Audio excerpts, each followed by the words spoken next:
محترم سامعین و ناظرین، الحمدللہ آج ایک بہت بڑی خوشخبری کے ساتھ آپ حضرات کے سامنے حاضری ہوئی ہے۔ وہ خوشخبری یہ ہے کہ میں اپنے بہت سارے جو ہمارے ساتھی ہیں، معزز علماء کرام ہیں، ان سے ایک طویل مشاورت کے بعد ہم نے یہ ارادہ کیا ہے کہ انشاءاللہ العزیز آج کے بعد ہم ان مسائل کے ساتھ ساتھ جو ہم آپ کو مسئلے بتاتے ہیں، ان مسائل کے ساتھ ساتھ ہم روزانہ کی بنیاد پر ایک ایک حدیث بطور سبق کے آپ کو پڑھائیں گے۔ آپ اس حدیث کو یاد بھی کریں گے اور کمنٹس میں ہمیں بتائیں گے بھی، اور پھر اس کو آگے شیئر بھی کریں گے۔ اس کا فائدہ کیا ہوگا؟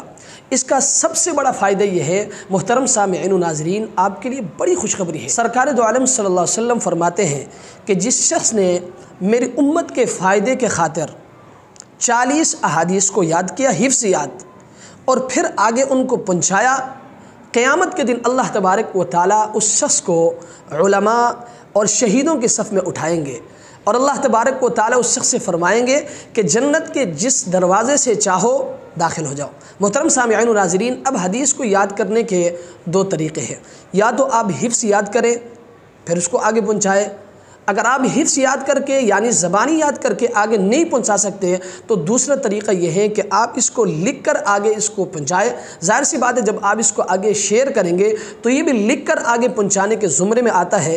اس لیے میں آپ سے گزارش کروں گا کہ آپ نے اس میں ہمارے ساتھ دینا ہے۔ آپ نے ساتھ دے کر کیا کرنا ہے؟ سب سے پہلا کام یہ ہے کہ آپ نے اس حدیث کو یاد کرنا ہے، اور یاد کر کے اس پر پھر عمل بھی کرنا ہے، اور پھر آپ نے اس کو آگے شیئر بھی کرنا ہے۔ مجھے اللہ کی ذات سے امید ہے کہ اس حدیث میں اللہ کے رسول نے جو خوشخبری سنائی ہے، اللہ کے رسول نے جن اجور کا وعدہ فرمایا ہے، اگر ہم نے ان احادیث کو یاد کیا اور پھر اس پر عمل کیا، پھر اس کو آگے ہم نے شیئر کر دیا، لوگوں تک پہنچایا، مجھے اللہ کی ذات سے امید ہے کہ اللہ تبارک و تعالیٰ ان اجور سے قیامت کے دن ہمیں بھی مستفید فرمائیں گے۔ ہیں آج کا ہمارا پہلا سبق ہے، قال رسول اللہ صلی اللہ علیہ وسلم انما الاعمال بالنیات۔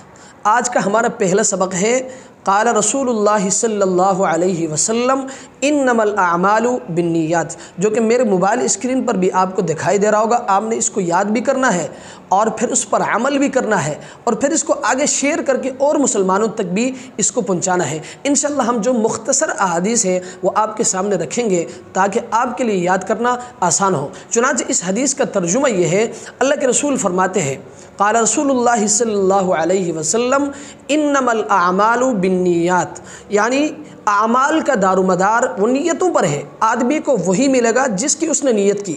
ایک شخص ایک چھوٹا سا عمل کرتا ہے، ایک مختصر سا عمل کرتا ہے، ایک ہلکا سا عمل کرتا ہے، لیکن ارادہ اور نیت فقط ان کا اللہ کی رضا ہے، تو اللہ کے ہاں اس کا وہ چھوٹا سا عمل بھی قابل قبول ہے۔ لیکن اس کے مقابلے میں ایک شخص بڑا عمل کرتا ہے، اعمال تو بہت سارے کرتا ہے، لیکن مقصود اور مطلوب اللہ کا رضا نہیں ہے بلکہ دنیا کمانا ہے یا کچھ اور، تو یاد رکھیے اس شخص کے ان اعمال کی اللہ کے ہاں کوئی قدر و قیمت نہیں ہے۔ تو محترم سامعین و ناظرین، آج کا ہمارا یہ پہلا سبق مکمل ہو گیا ہے۔ آپ نے اس حدیث کو یاد بھی کرنا ہے اور اس پر عمل بھی کرنا ہے، اور پھر اس کو آگے پہنچانا بھی ہے۔ یاد کرنے کی صورت میں آپ نے کمنٹس میں ہمیں بتانا بھی ہے کہ مولوی صاحب ہم نے اس حدیث کو یاد کر لیا۔ انشاءاللہ العزیز ہم آپ کے ساتھ آگے سبقاً ان احادیث کو یاد کرنے میں شریک رہیں گے۔ انشاءاللہ ہمارا نیت اور ہمارا ارادہ فقط اللہ کی رضا ہے، اور آپ کو فائدہ پہنچانا ہے اور اپنی ذات کو فائدہ پہنچانا ہے۔ اللہ کی ذات سے امید ہے کہ اللہ کے رسول نے جن اجور کا وعدہ فرمایا ہے، انشاءاللہ العزیز ان احادیث کو یاد کرنے کے بعد اللہ تبارک و تعالیٰ وہ اجور ہمیں بھی عطا فرمائیں گے۔ دعا فرمائے اللہ تبارک و تعالیٰ ہمیں ان احادیث کو یاد کر کے اس پر عمل کر کے ان کو آگے پہنچانے کی توفیق عطا فرمائے۔ وآخر دعوانا ان الحمدللہ رب العالمین۔